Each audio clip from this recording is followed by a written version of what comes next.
Welcome to the Political Trenches, local government at work. Today we have a very special guest joining us in the political trenches, and along for the ride is, as always, my co-host Ian McCormack. Ian, are you excited for today's episode? I'm quite interested to see what the ombudsman has to say. We've never interviewed an ombudsman before, so the role has been evolving over the years, so I'm quite looking forward to it. I am as well. For those who may not be aware, the Saskatchewan Ombudsman is a role that is a nonpartisan appointee of the Legislative Assembly of the province of Saskatchewan. And in my travels across the province of Saskatchewan, attending the Saskatchewan Urban Municipalities Association, or SUMA, and the Saskatchewan Association of Rural Municipalities, or SARM, I got to meet with today's guest, Sharon Pratchler, the Ombudsman, and we are so honored to have sat down with her for a in-depth conversation about how her role works with municipalities from across the province of Saskatchewan. So let's go. Today, we have a very special guest with us. Sharon Pratchler holds a Bachelor of Commerce in LLB from the University of Saskatchewan. She received her designation as counsel learned in law in 2005. She's a member of the Law Society of Saskatchewan since 1993. She's a member of the Canadian Bar Association, serving as chair from 2015 to 2016, preceded by successive terms on the executive, including treasurer. Ms. Pratchler has had many professional highlights through her career, and after starting out in the private practice, she spent most of her career as a lawyer in public service. She has served in the positions of Senior Crown Counsel, Constitutional Law Branch, a secondment to the Minister of Central Services, the Litigation Unit, Civil Law Division, Registrar Court of King's Bench and Provincial Court, an Executive Officer Court Services, Secondment Civil Law Branch, Minister of Justice, Solicitor and Crown Prosecutor, Moose Jaw and Regina Prosecutions Unit, and Director of Economic Crime, Regina Prosecution Unit. She has also served in several community leadership roles throughout her career. But that's not why she's here today. In 2022, she was appointed as the Provincial Ombudsman for the province of Saskatchewan, a role that she continues to serve today with honor and distinction. So with that introduction and that honor of us having you here, Sharon, welcome to the show. Thank you very much, Christopher. I'm almost blushing at this point. It's like, I hope I do credit to that introduction. Sure you will. You certainly will. I want to ask a very general, open question, if you don't mind. From a municipal standpoint, as we are a municipal show, how does the Saskatchewan Ombudsman work with municipalities? Yeah, well, one word that I use a lot is collaboratively. My personal philosophy is that our role contains, and our statute actually tells us it does contain, an education component. And I really feel strongly that for people to learn, they have to be comfortable and safe. And the way to do that is you have to come alongside them and and help them on their journey wherever they may be. Your role has been, well, you've been in the role for 3 years now. From a municipal standpoint, how has that work relationship between the ombudsman and municipalities unfolded in your time? When I started early on, I decided that we needed to start attending SUMA and SARM because we hadn't been doing that previously. So the first year was probably a little bit more rocky because people were like, I had this experience or that experience and wanted to share that. And the second year, they're like, hey, the ombudsman's here, and they wanted to talk to me. And then last year, or this past year, really this year, I guess, it's just been really good. Lots of conversations and lots of discussions about important issues, and very much wanting to talk about it, and very focused on education, like how can we deal with this, and very much focused on proactively dealing with it. In fact, there was a question, I wasn't in the session, but I was told by a number of people that there was a question about how can we proactively deal with matters so that they don't end up as complaints. and referenced our office in terms of how can we do that. And the response from a government relations official was that our office, Ombudsman, can do education and provide training on the fundamentals of fairness, procedural fairness, lots of other things as well. Sure. So we often have viewers or listeners from beyond Saskatchewan. Can you talk a little bit about beyond education, what it is that the Ombudsman's role does in intersection with local government in Saskatchewan? Yeah. So the bottom line is really that we provide a measure of oversight in terms of ensuring accountability to the intention of the Legislative Assembly as expressed in the municipal legislation. And so if somebody is unhappy with something that happened and feels that a municipality didn't treat them fairly, and we tend to think of it in three different areas in terms of the outcome of a decision, in terms of the process that was used to arrive at a decision, or in terms of a relationship, how the person was made to feel during that process. We can engage on one of those fairness issues. And what we try to do in Saskatchewan, and Saskatchewan's really known for this, is to try to do early resolution. So the best outcomes happen early for members of the public and for municipalities, because they have a lot of other things they're tending to as well. And so we try to resolve it, and we always try to either continuously improve a service that's offered by a local government, or we try to coach a ratepayer or a member of the public who may not always be a ratepayer, who has to engage with that local authority, that municipality, and figure out a way that they can kind of peacefully move down the road together. They don't all have to be the best of friends, but they have to find a way to work together that works so that the member of the public feels like they were heard and the municipality feels like they were understood. I see. Are your interactions then, the Ombudsman's office interactions, interactions with the public with local governments, or do you get involved intra-local government, like within the municipal governance structure? It varies so widely depending on the particular fact situation. So our legislation tells us to do our work in confidence. And so it can have the odd result that at any given time, we may have an issue arising in a municipality, and we could have multiple people from that community and from the council or calling us. So at that level, and then sometimes there can be issues between municipalities, and so we might hear both sides of that debate. And I think those are the main ones, but primarily it's within a municipality, if that answers your question. Yeah. You talked quite a bit about education already, and have you found a circumstance or a line between when municipalities, councils can handle matters on their own versus when your office might get involved?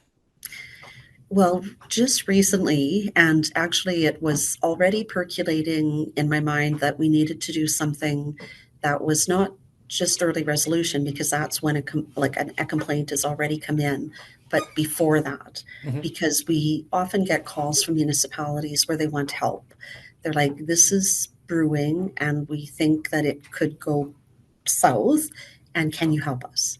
And so previously, I think the response from around our office was, well, just a sort of discomfort that if we got involved at that stage and it later became an investigation, we didn't want to be seen as having prejudged or, participated in any way that might suggest we were supporting one or another, because our office isn't for or against anybody. We're like a mediator, we're impartial, we're peacemaker, is a description that I like of our office. But I had thought about that, and I heard the question at SARM, and I thought, no, the municipalities are asking for this, and this is a service we can provide. And so we've just recently started offering the service, and we've tried it already in one municipality, and we have a couple more municipalities lined up and want us to come out quickly. And so we think that if we intervene in that way, we can actually help the municipalities negotiate the rocks and stay away from them. And even if they do end up with a complaint, We're hopeful that there's a good understanding of process and procedural fairness on all sides, Mhm. because municipalities are because they're statutory creatures, and because the people who work for them, the administrators, the elected officials, um, always think in terms of the statute, but imposed on top of that statute and the bylaws that are enacted under the statute are the rules of procedural fairness that come from case law. And so sometimes that's even challenging, for lawyers who've been doing it for a long time. So how do you blend those things together? Because the rules of procedural fairness aren't written in stone. They depend on the circumstances and the particular decision that's being made. So I really see a role in us explaining what those rules are and how they play out in particular situations. And so, for example, in our annual report this year for last year, I highlighted a case involving a code of ethics investigation and started to talk about procedural fairness, and notice and what those rules of procedural fairness are about. And I plan to do a one pager and do some education sessions as well. Mm. But I really kind of think, I don't know that they're a SWAT team, but I have a team of my municipally trained with a manager who has a really good background in de-escalating situations, because she's worked in both mental health field and the field of addictions. I was a manager of a detox center. So she has just this beautiful skills in helping everybody de-escalate and resolve conflict. So I'm pulling together different people in my office and saying, what if we just go out to a municipality and say, what do you need from us? Is that, we're just going to deliver it right here. You're not going to have to wait a month or however long. We're just going to get out there and do it. Now, in doing that, I always worry that I don't want to create expectations that we can't deliver on because of capacity. So we're always managing our capacity. But that's a new tool that we're adding. And I Chris just wanted to want pop to I in. just want to jump in here for a second, because you've mentioned the word procedural fairness a few times in the interview already. Now, we live in a world where both Ian and I would assume that your role is to be fair on all situations, but we live in a partisan world as well in today's world. How do you ensure, and for those municipal leaders who are listening to this, saying, are you fair? How do you ensure that procedural fairness at the end of the day? Because you are a nonpartisan appointee from the Legislative Assembly. I learned that this morning in our pre-interview call, so I'm just putting that on the record. So I need to make sure that I sound smart. But how do you ensure that procedural fairness in today's age? Is it trying to just block off all the partisan noise that's out, or is there something that your office does to ensure that fairness is perceived to be fair? Yeah. So there's a whole range of things we do, and we talk a lot about emotional intelligence, and so self-awareness is really important. So, for example, we will talk amongst ourselves and peer support. Sort of if I'm looking at a situation, my starting point is curiosity, not judgment. So I might hear something at an early stage of a file that, some people might say, oh, ooh, whatever. But you can't do that. You have to say, I haven't yet heard from the other side. So it's that self awareness, the language we use in the office, the critical minds that we have, the way we will, check each other and say, okay, but, I haven't made a decision yet. We can't prejudge this. So we role model those values in the way we do the work. So, if you start at the top of the rules of procedural fairness and say you need an unbiased decision maker, like what would you want if a decision is being made? Somebody said some allegations against you, and how would you want to be dealt with in that situation? Well, first you want an unbiased decision maker. So I stay off most social media, other than I have a little bit of fun on LinkedIn talking about leadership and gardening and things like that. But even then, you have to be careful, because you don't want to say something that somebody may say, well, you've made up your mind on this issue. So I've had to give up. And, people will ask me to be on this committee or that committee. And I'm like, no, I can only be on the committee of the Legislative Assembly. That's the only role I can play in this role, so that I'm not perceived as having any particular bias. I'm really quite curious about the outcome of your work, Sharon. Do your reports become public? And if so, do they set some kind of precedent? Yes, so our legislation says that we have the power to make recommendations, and underlying that is a term called moral suasion. So they're not binding in the sense they're not like a court order, but they're persuasive. So if we're doing our job really well, by the time we come to our recommendations, we've already had conversations with both the complainant and the public entity that have led to certain results, and we're educating as we do investigations. Mhm. And so when we come to particular recommendations, we do what is called a consultative report to the public entity and the complainant to talk about this is where we're at. Do you have some thoughts on it? But it's actually really to the public entity because that's what our legislation says. And then the public entity has an opportunity to tell us what they think about what we have said, whether they agree with all the facts. It's again a procedural fairness thing. Did we get it right? Do you understand the facts we're saying? Is it intelligible? Can you understand the conclusions we've reached? Have we analyzed it in a way that makes sense? So they have an opportunity to ask all those questions. And then we will do a final report after that. And every time we can make a decision, our legislation allows me to make it public or not public. My own personal preference is to be more like a ice flow or where a lot of the activity is happening, but it's happening under the surface so that it's just calm.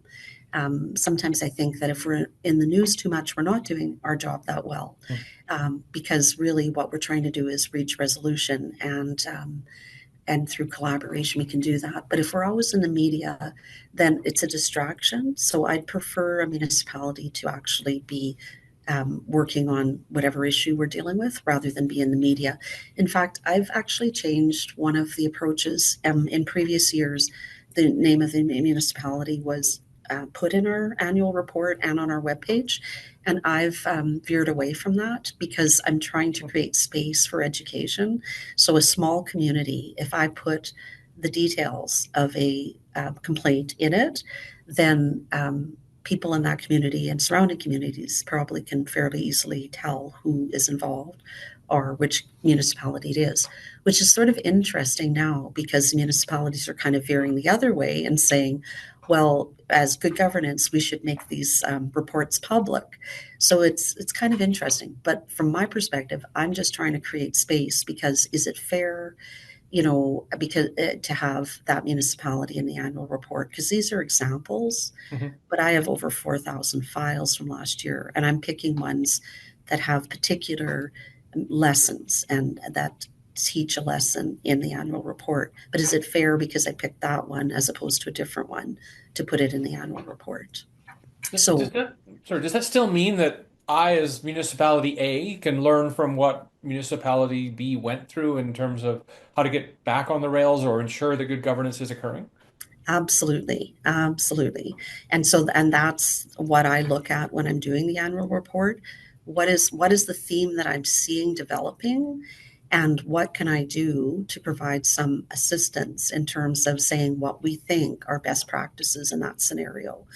And so the next stage in municipality and our journey as an office for municipalities is to develop a series of best practice guides.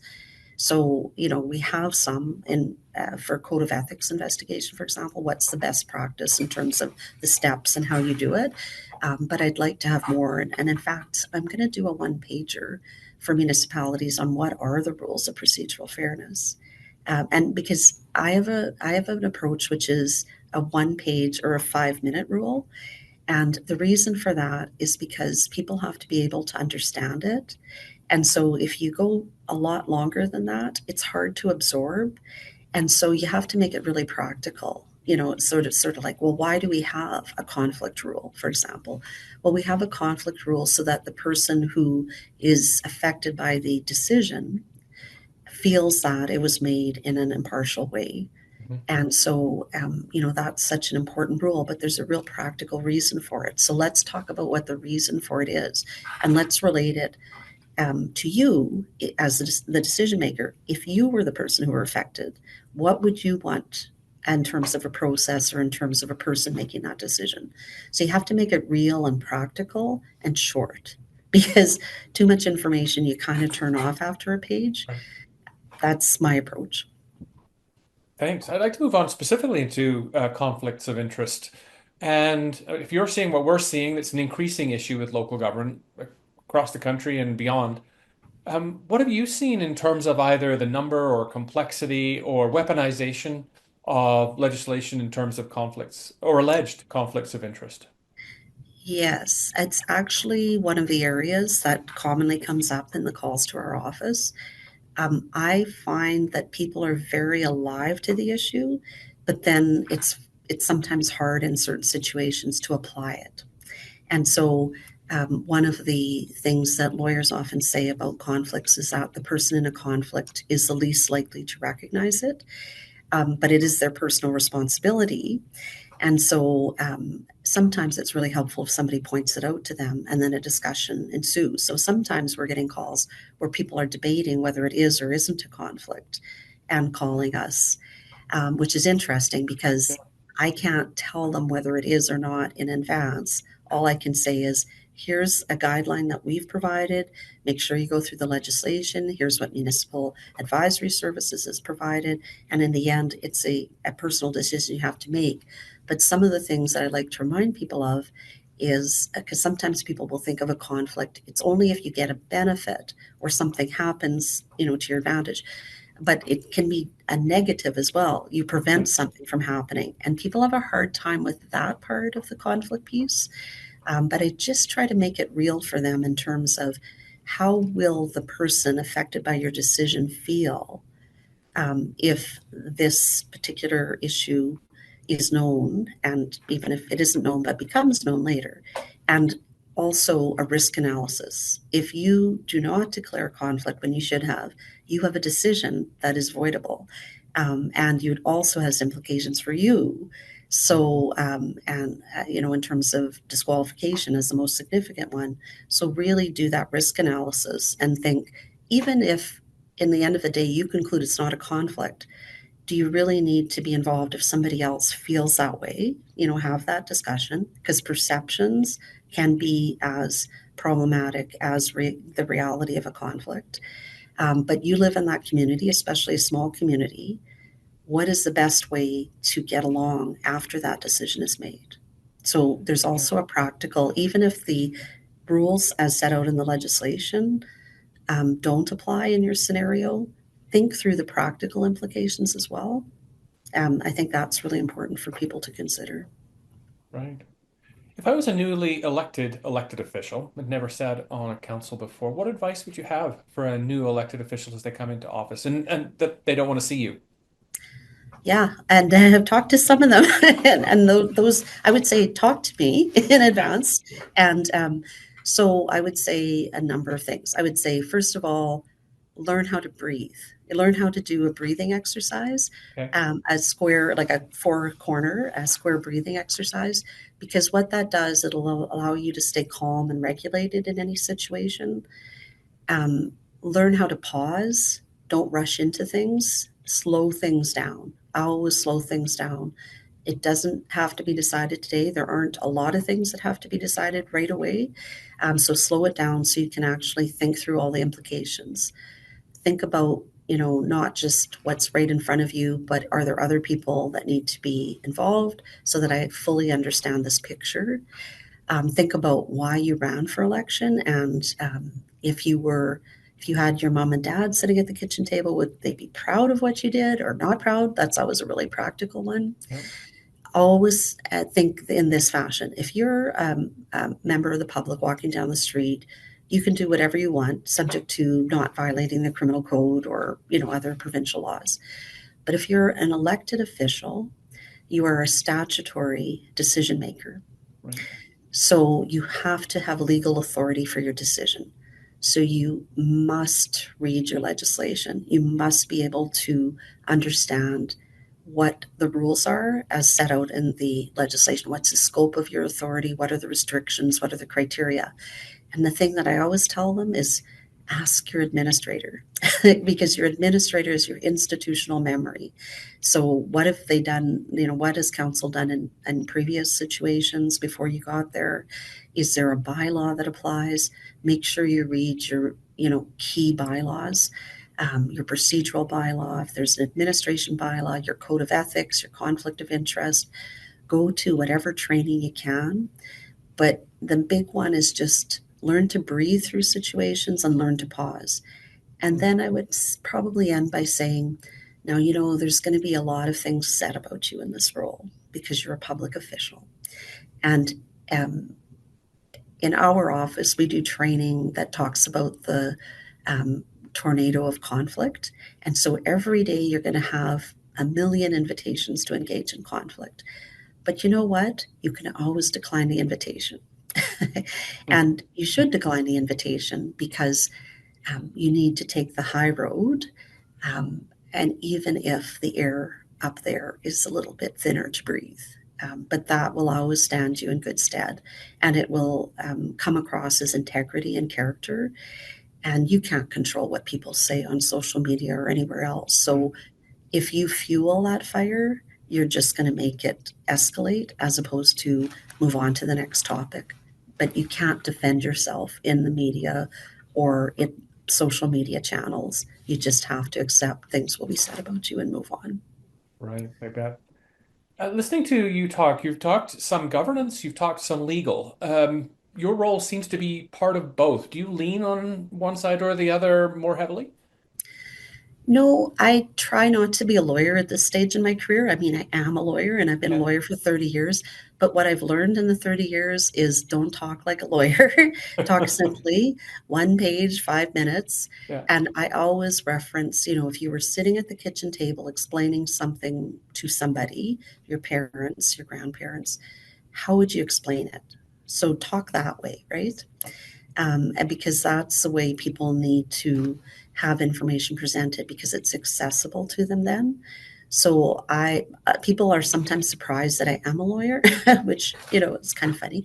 And I'm like, yeah, okay, good. Because then I'm accessible, right? I'm not talking in a language that you can't connect to because that's what we're always trying to do. What is a way I can present this to you that it's accessible for you? That's fascinating. We've heard quite a bit, and I've seen and written about weaponization of the rules, whether it's internal to councils, whether it's citizens who may be using the rules against elected officials. I wonder if you've seen that as well, and if so, kind of how do you speak to this, or how do you manage expectations related to it? Yeah, I always use the good faith approach. So I have another statute which helps me in terms of always reminding me about, is this made in good faith, right? Is this complaint made in good faith? So under my other statute, which is whistleblowing legislation, Public Interest Disclosure Act for public servants, I have to answer the question, was this complaint made in good faith? But I do also bring that into the ombudsman piece, like what's motivated this, right?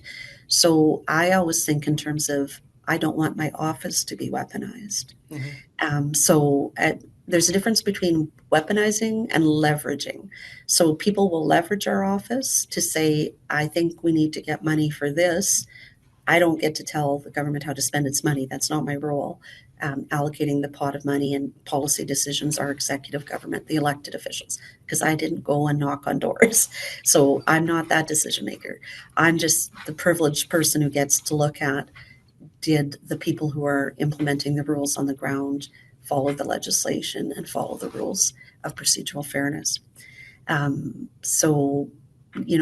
kind of how I approach it, if that makes sense. Yeah, it does. My last question, just before I pass it over to Chris, is about culture. And if you're seeing what we're seeing, the level of activity in conflict and the complexity of conflict is growing. And wondering if you're seeing anything change in terms of the culture of the province or the culture of individual municipalities in terms of how the interactions with the Ombudsman's office are perhaps changing that culture for better or for worse over the long term. Yeah, it's such a complex question. And so I could talk about it at length, but I'll try to keep it as simple as I can so that you can ask other questions. Sure. I think whenever people are uncertain And there's a lot of uncertainty in the world right now, with, without, all the issues, without reviewing them Yeah. all. And so whenever people are uncertain, they get anxious. And so I can tell if somebody's anxious because I actually have all of those 4,000 calls, or they come in either in voicemail or somebody answers them at the front, or we get emails, and they all come through my inbox. So I see them as they come in, because then I have the big picture of what's happening. Mhm. And I can tell if somebody's escalated because there is a call or there's an email and then there's another one shortly after. And so what I've learned by watching that is, instead of waiting for the 31st call to hit my inbox or message to hit my inbox, we're going to reach out to them really quick and get in there and try to de-escalate and calm.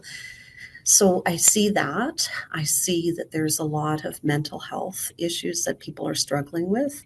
So sometimes people come to our office to talk to us because it's a safe place. I see that there are people that are angry and frustrated and distressed because they've been everywhere else and they don't have anywhere else to go. And sometimes people will try to intimidate our office or threaten us, I guess, in that way, like, I'm going to do this if you don't that. And I'm like, you're more than welcome to go to the media or do whatever you want, but that's not going to influence our decision, because we have to be fair and balanced. And so what I do to prepare my team and our office to maintain our balance is I give them a ton of training. So I think if you can identify what is happening and name it, or even if you're not entirely sure, but you have some idea of what it might be, then it's not as, I don't know what this is. And so then you are settled and regulated. So I think of it as two toolboxes. There's one toolbox, which is the tools that we need when we're dealing with whoever's engaged with our office. That's a smaller toolbox than the big toolbox, which is regulating ourselves when there's an impact from that exchange or that engagement. So if somebody calls in who's yelling or, saying something very unattractive, about, it can be, and I'm not going to repeat what it would be, but it can be something very unattractive.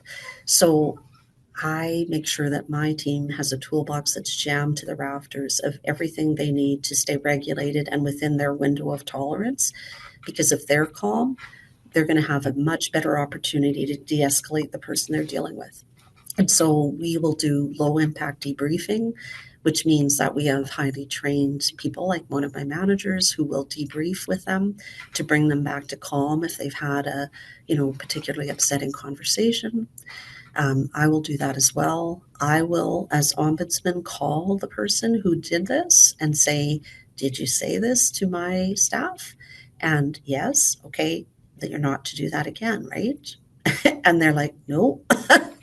Generally, if I'm just, and if I'm just, very frank about, it's not acceptable behavior. I've trained my team to also name and say, it's not acceptable. I'm going to hang up now. But fortunately, because we are so calm, I see the impact being that we're de-escalating people all the time. And so when I first came, it was probably a more escalated office, if I can say it that way. But now it's really calm when I walk through the hallways, and I find that my team is so well trained that they'll calm each other. And so you can co-regulate, right? And so that's part of what it is. So you can self-regulate, but sometimes it's really difficult. So then you need a co-regulator to bring you back to level. But I think the more we do that, the more successful we are in our calls. And the other thing I would say is sometimes people want to have something awful go away. Like, that's just our natural default. We don't want to deal with difficult things. So we're like, oh man, I don't want to deal with that person anymore, right? And if you can be compassionate and curious and do some training in terms of trauma informed and really remind yourself, I don't know what's going on in that person's life. I don't know what their lived experience is. And let's just give some grace and allow that, the possibility there is something that explains it. And when I say that, that's distinct from security issues because, it's all on a spectrum, right? So the first screen is this a security issue, right? Because that takes a different response than is this an escalated person who's going through something, takes a different response. Is this a mental health issue? So we do training, mental health first aid training. We do assist training on suicide identification and being able to refer somebody to resource. We do trauma-informed training so that people understand the impact of trauma on people's ability to tell their story because it isn't going to be chronological or linear. So all of those things allow us to be compassionate about whatever's going on. And if we're in that space, the other person responds to that and comes to our level versus going higher. Now, I'm going to jump in for a few seconds here because I want to. You said a number, and both Ian and I saw Ian's reaction. I saw my reaction as well because we're watching this as we're recording. And you said 4,000 complaints. Yeah. Now, for an outsider, 4,000 seems like a very large number. Is that normal in Saskatchewan? Is that typical in the province? Or is this seeing an increase over year after year? And what do you, and I'm kind of saying you as the royal you, as the ombudsman, as the office of the ombudsman, what do you chalk that up to? Because I can imagine, because you are, and I say again, you as the royal you are a small office, 4,000 complaints is probably a lot of person power to try and accomplish 4,000 for a province your size. Yep, it's actually 4,064 in 2024, which was an 11% increase. And interestingly, it was almost completely across the board, not just any particular area, although because of one systemic investigation we're doing, it was higher in that area. So, and then you also have to break it down between files that are in our jurisdiction and those that aren't. So there were 3,225 files, 29 files that actually fell within our statute. And then the others were ones where people are, talking about federal government, private, or something like that that doesn't involve a public entity under a jurisdiction. So the role we play in each of those are different. So if it's not in our jurisdiction, we don't just say, hey, that's not in our jurisdiction because this is a taxpayer, right? And they're lost in a system that's very confusing. So we say, okay, how can we help you? How can we be a pathfinder? Like, what is your main issue? And then we try to connect them with either a federal ombudsperson or some appeal process or whatever other resource they might need. So we have to distinguish between what is it this person needs. So part of our role is kind of to fish that out, right? So if there's an appeal mechanism that they haven't used yet on the provincial side, if it's within our jurisdiction, we refer them to that. With municipalities, we really coach people. So when they come to us, they may have, this is the problem with my municipality. And we're like, okay, but let's just talk about that. Like, so here's the procedure that they're required to follow, and so that seems to be that they're following it. So we're not sort of saying, oh, we're an advocate. We're absolutely not an advocate. We're trying to educate and have each side of any dispute see the other person's side so that they can actually then get along and figure it out. So sometimes we educate somebody and they say, okay, I get it. Sometimes they say, I want to think about whether I want to make a complaint. So when I came, all of those things were referred to as complaints. I refer to them now more as inquiries or requests for service. And it's like a funneling system. What is it actually? Because some of the entities would say, well, how come it says there were 3 complaints? Because your office didn't even call us. How can that be a complaint? And it's a request of some kind and an inquiry. And we may have responded to it without having to reach out to the entity. So I thought, well, to be fair, I think we should call those requests for assistance. And then, a complaint, when does something become a complaint? It's not always really clear because somebody might call in with more than one thing because for the municipal ones, although there's around 500 and some municipalities was 589. It was actually like 700 and some issues. And so it's like separating those all. Well, maybe one of those issues is you just need some information. But generally on the municipal ones, we'll say, have you Have you gone to counsel? Have you talked to counsel? First, have you done a delegation? Have you engaged with them? Because we want to see them doing that, because sometimes it's just lack of information or lack of communication. So 10 years ago, the province put municipalities under the purview of the Ombudsman. In those 10 years, are you still seeing, and I say you as the royal you as the Ombudsman, still seeing the challenges that were being addressed in year one that you are here in year 10? And how much do you have to educate not just the people, but the municipal leaders of what are quote unquote challenges, what are quote unquote just issues that you may have to go to your council or go to somebody else? Because I think there's still an education piece that the general public needs to learn about what the ombudsman does for municipalities and in regards to municipalities, right? Absolutely, absolutely. But what I would say is that I think the level of awareness of the issues like conflict and code of ethics is quite high in Saskatchewan among municipalities and the administrators, officials related to it. I think it's becoming more, there's more awareness in the community of the importance and how that provides an opportunity for them to raise an issue in a different way. And I'm not sure if I would say weaponizing, but actually having their voice heard in that way, because if you do it in, if you raise an issue there, then there's a process it has to go through, but it actually has to be in relation to the matters that are covered in those bylaws or those areas. And I think it's too diverse a population to say that it changes, right? Because you'll still have somebody at this level of understanding about things, but somebody way over here with this really sophisticated level of understanding. But I guess I would answer that this way. When we train somebody in our office to respond to those inquiries, it takes a year for them to get trained in all of the areas that we do the work. We wait till the last area being municipalities because it's the most complex area. So we don't have somebody start in the municipal area. They're probably about 6 months in before, maybe a little bit earlier, before we give the municipalities, because it's so complex, the areas they cover and the rules they have to follow. And it's kind of this this very discrete area compared to some of the other things we do. So it's just too diverse a population to say that, it just doesn't track in that way. It's more, it depends on the person. The Ombudsman Office has launched a Toolbox series. And I know this because I think it was Suma and Sarm this year.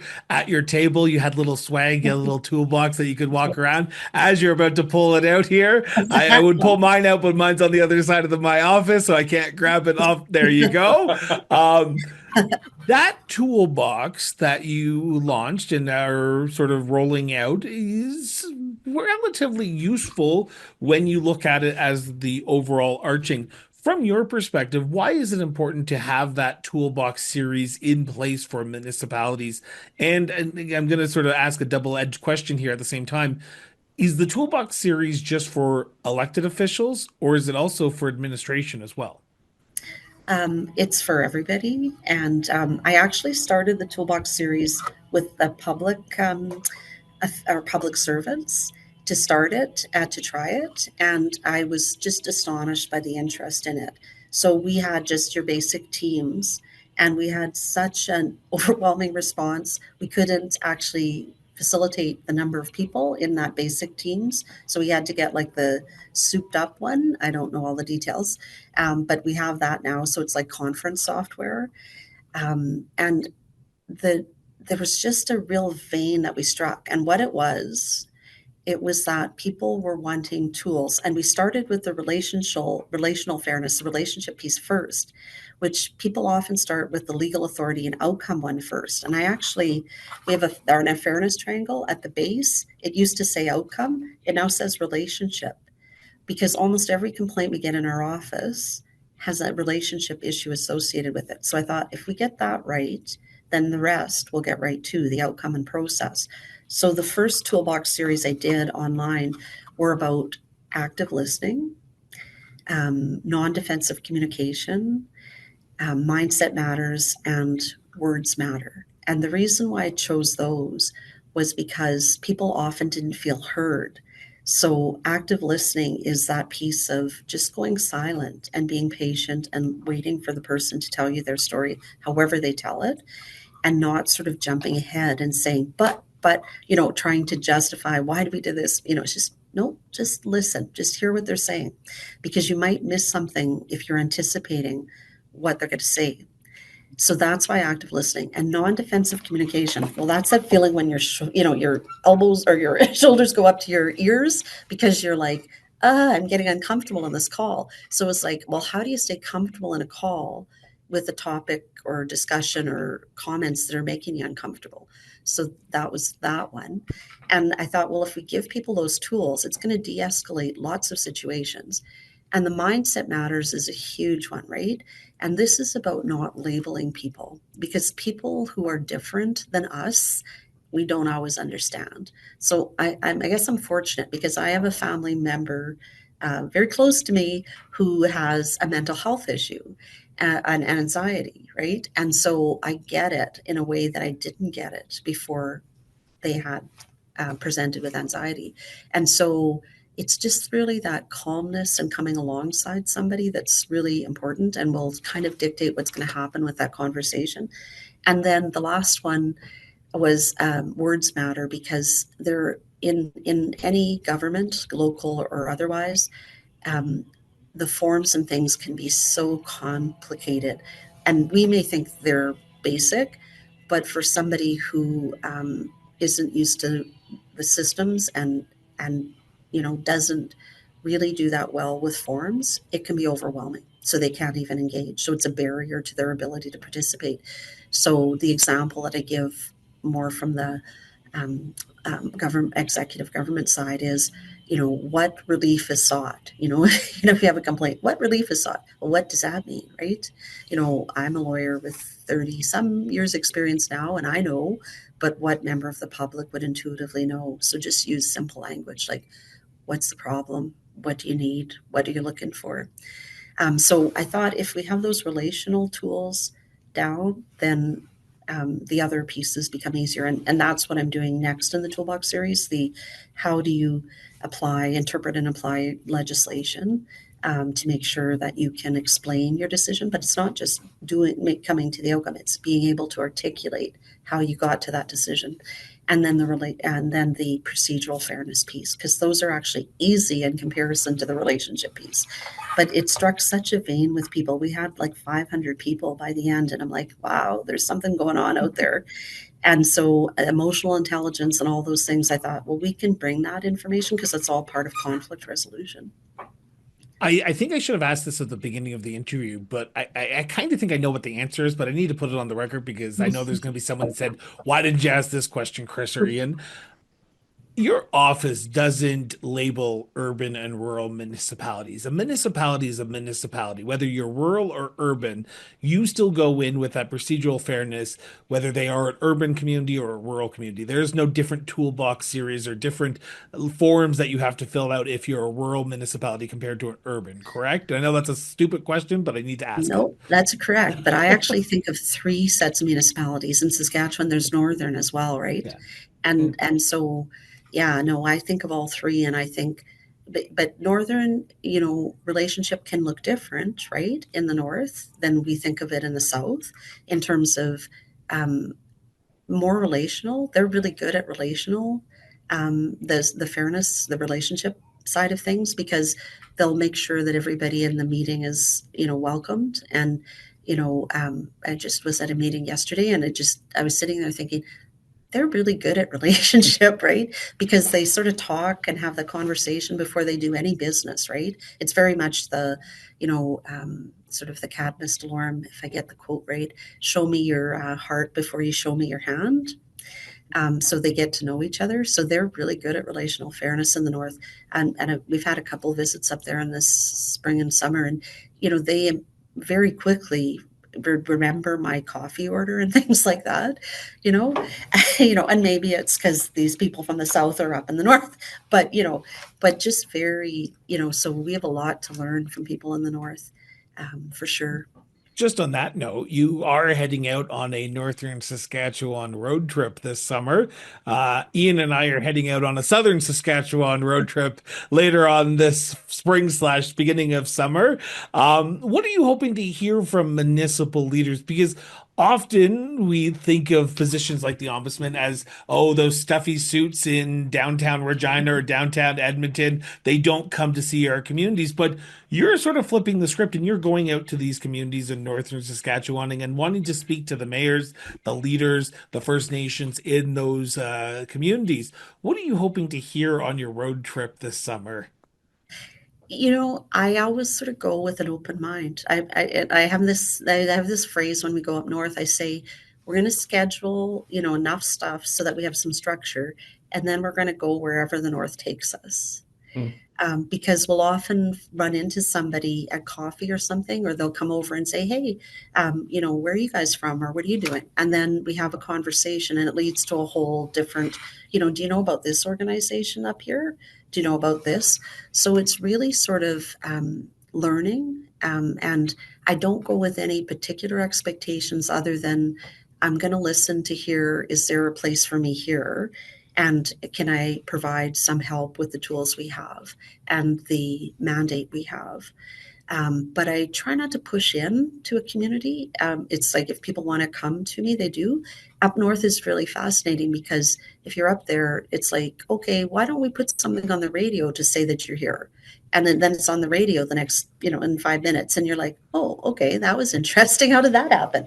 And, it's just fun and it's really entertaining to learn different things up there. And, I don't think you understand the North unless you've been up there. Like you can't understand the North unless you've seen the Churchill.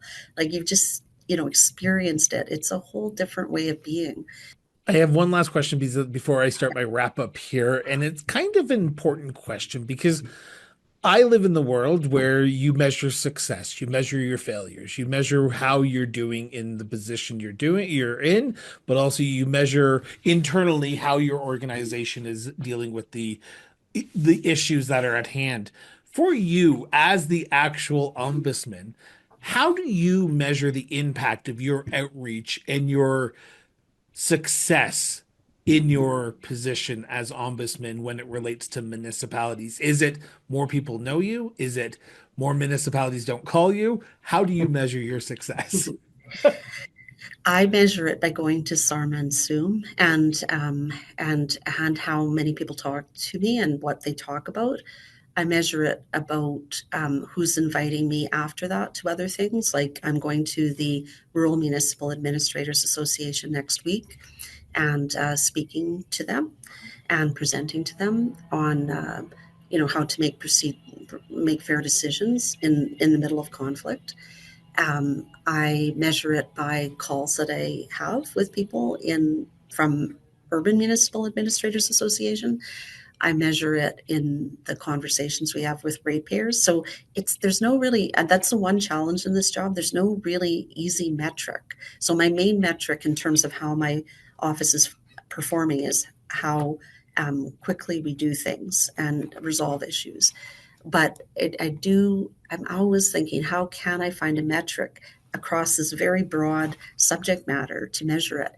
Municipalities is kind of easier because if you go out and mix with municipal folks, you'll know because they'll tell you, right? And it's who's going to come talk to you and who's engaging with you, who's inviting you to come out to things. But again, it took 3 times going for us to get to this level of, I think, comfort, where people are actually coming. And in one instance at SARM this year, I had a Reeve, the administrator, and at least three counselors wanting to talk about an issue that they were dealing with. And they just gathered around me and we just sat down and talked it out. And I'm starting to think, well, maybe we need a more kind of private area and those functions where we make appointments. And I think, no, I kind of like this better because then it just happens in a more organic, natural way. So I Yeah. will be the first to admit that, and I'll be on the record here. I met the Ombudsman for the very first time at the Saskatchewan Urban Municipalities Association convention in, I believe it was Regina 2 years ago. And since then, I've met her in Saskatoon at the Saskatchewan Urban Municipalities Association convention, or SUMA, and the Saskatchewan Association of Rural Municipalities, or SARM, in Regina as well. And as they say in Casablanca, it's the beginning of a beautiful friendship after those three meetings, and continue to enjoy these conversations. But I want to turn to the future for just three quick questions, if you don't mind here, Sharon, before we let you go. Across Canada, we are seeing a rise in provincial mandates of council code of conducts, whether that be in Nova Scotia, whether that be in Ontario. I think in Alberta they had them and then took them away. Are you seeing any push from municipal leaders or your office to introduce potential code of conducts for municipal councils in Saskatchewan, or are you leaving it up to the province to undertake that potential change? That's a policy decision, which isn't me. But I would say that we have code of ethics, frameworks that are pretty well established and people understand them. But we actually, the province has been going through a consultation process in terms of municipal legislation, and and I would say it's been a very good process with involving lots of people. And I think it's more a question to be directed to government relations, who's been leading that process. Well, I might have to have Minister Schmalz back on the show to ask him that question then. My second last question before we let you go is, what's next for you? You have this summer road trip coming up. You're at your halfway mark in your 5 year term. What's next for you? What big things are on the agenda for the Ombudsman office in Saskatchewan, if any? We're really just hitting our stride. So I have to share with you the analogy that I use. So I love character homes, right? And I have a character home.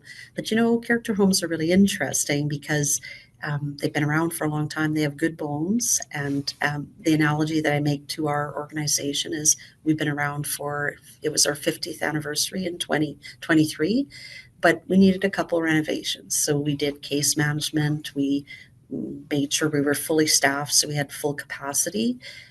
We trained all of the people that we hired. We even ended up replacing our old CVAs that didn't feel safe anymore with new ones, the vehicles that we drive around in. And we just did a lot of those infrastructure things. So we are just really poised right now to do fun, interesting things. So lots of education, the more Toolbox series, this proactive conflict resolution, really engaging in ways that we didn't have the capacity to do before, and really seeing impactful engagements when we do that. And so I see more education. I see us becoming the go-to place as a knowledge center and a resource for people. If it hasn't been built yet, we can build it because we have problem solvers in our office. So, just to give you a sense of it, we have, when I say problem solvers, they have these constant curious minds that I have to keep feeding because it's not enough to just do their job. They also, on their breaks, do like expert level Sudoku or jigsaw puzzles or something. They're always thinking, throw me something else that I can solve as a problem. So I think I see us really providing a valuable tool to our society in terms of saying we're fully trained on conflict resolution. We're fully trained on how to regulate ourselves. We can share that information with others, and we can share it free of charge. Free of charge is a big deal these days, right? As one of the counselors that I talked to at SUMA said, you had me at free, and I'm like, I get it. So any service that we can design and offer free of charge to people, and I really see us as being a knowledge center to train the next generation of public servants because we're going through that sort of change right now. And the other thing that I see is really an opportunity for us to learn what is needed and think outside the box and find new ways to do things. So if somebody comes to me and say, I have this great idea, would you be interested in talking about it? I'm like, yes, I would be. I don't even know what isn't built yet, but tell me what you need built and we'll try to build it. My final question for you, Sharon, before I let you go, and it's an important one because it's very open-ended, but I need you to keep it concise for me, if you don't mind. What do you want people to know about the role of ombudsman that we have not asked you about, that you hope people take away from this conversation? Because people from Saskatchewan might be tuning into this going, what's an ombudsman? How are they working to better my life as the person in Gull Lake or in the RM of Edenwold or the Saskatoon, Regina, North Battleford? How does your office help, and what would you want your last words to be to those Saskatchewan residents who might be listening to this right now that we haven't talked about? I think I would want them to know that we're a place that can help them find their way in government, whether it's local or provincial. So we're a pathfinder. I think I would want them to know that we're also a peacemaker. So if they need some tools to resolve a conflict that they're dealing with, that's something we can help with. And we're not going to say, well, that's not our jurisdiction, so go away. We're going to try to actually help you, whether or not you're in our jurisdiction. But what we're really going to try to do is take the temperature down, and I think anything we can do to push that out into the world is a good thing. I would also say that we shine a light on things.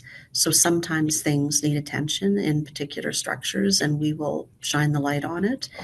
And the phrase that I always use from Myrna McCallum, who does our trauma-informed training, is I see you, I hear you, what you say matters. And so if you come and talk to us, we actually answer phones and we do in-person visits still, which is unusual in these days. And we will hear what you say. We can't always help you, but we'll tell you if we can't. But we will hear what you say. And that's a really powerful thing for people, especially nowadays where people aren't always listening, right? So we actually take the time to hear what you're saying. And sometimes that's what the person needs more than anything. But we will do what we can, but we will also be realistic about what we can do. And I guess there's a book called The Leader is Healer. And we always try to see if there's a way to help somebody heal in whatever situation they're dealing with, however simple that might be. So whether that's a self-care tool of some kind, like sensory strips that we have, a fidget pen, to know that you're not alone in the world. Although you may not fit into the box, you're not alone. Our office can accommodate you in some way in terms of engaging. That was a long answer, so I should stop.